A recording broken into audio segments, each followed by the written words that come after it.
Hey everybody, what's up and welcome back to today's video guys. And today guys, I'm going to go ahead and be showing you how to go ahead and integrate your WooCommerce store with Amazon.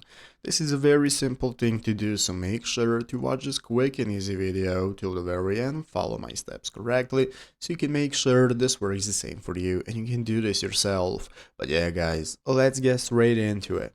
So the first thing we want to do is to go ahead and open up the platform from where we are using WooCommerce. If you're using WooCommerce on WordPress just like me, go to wordpress.com right here to the official website and open up your WooCommerce store.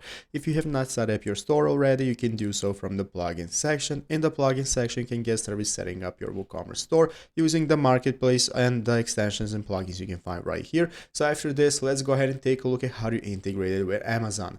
We are going to go to the official WooCommerce website right here, WooCommerce.com, and open up the extensions menu at the top of the screen. That's going to open up this extensions marketplace from where we can get started finding all the extensions we can use for our store. We are going to go and be using the search bar right here at the top of the screen where we are going to search for Amazon. As you can see, once you search for Amazon, the first option you're going to see is the Amazon Pay extension that you can go ahead and open up. So if you want to set up Amazon Pay for WooCommerce and enable a familiar fast checkout for hundreds of millions of active Amazon customers globally, you can click this Add to Store option right here. By clicking Add to Store, it's going to enable you to install the extension, and after that, open up the extension and follow it step by step on how to configure it and integrate it directly with your WooCommerce store that you've set up right here. And that is how to go ahead and combine those two platforms. So I hope this video was helpful. If it was, make sure to leave a like, subscribe to the channel. Thanks for watching, take care, and bye.